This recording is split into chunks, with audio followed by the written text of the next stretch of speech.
खते बियाणेबाबत आमदार राजू भैया नवघरे यांनी घेतली तालुका कृषी कार्यालयात बैठक। कर्तव्यदक्ष वसमत विधानसभेचे आमदार राजू भैया नवघरे यांनी घेतली कृषी अधिकारी यांची तातडीची बैठक। हंगाम पावसाला सुरुवात झाली असून शेतकऱ्यांची पेरण्यांसंदर्भात लगबग सुरू झाली आहे।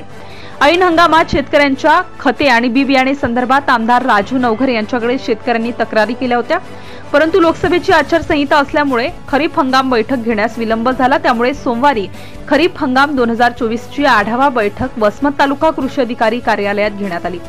या बैठकीमध्ये प्रामुख्याने डीएपी युरिया खताची कमतरता, आजूबाजूच्या जिल्ह्यामध्ये खतांची रॅक लागली, मात्र हिंगोली जिल्ह्यामध्ये आजपर्यंत खताची रॅक लागली नाही। तसेच राशी 659 बियाणे, राशी पंगा बियाणे, राशी कबड्डी बियाणे इत्यादी संदर्भात आमदार राजू भैया नवघरे यांनी वसमत तालुका कृषी अधिकारी सुनील भिसे, औंढा तालुका कृषी अधिकारी आणि इतर कृषी विभागातील अधिकाऱ्यांसोबत सविस्तर चर्चा केली।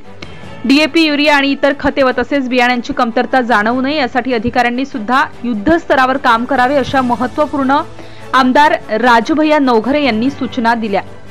ठिबक अनुदाने, ट्रॅक्टर अनुदाने तत्सम विलंबित बाबी संदर्भात कृषी अधिकाऱ्यांसोबत बैठकीत चर्चा करून प्रलंबित शेतकऱ्यांची कामे तातडीने मार्गी लावावी याबाबतही आमदार राजू भैया नवघरे यांनी महत्त्वपूर्ण सूचना केल्या।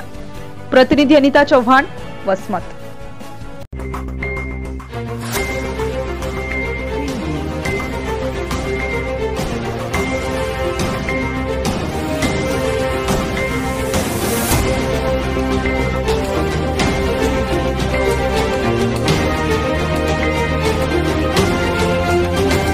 ATV न्यूज, बातमी जनकल्याणाची।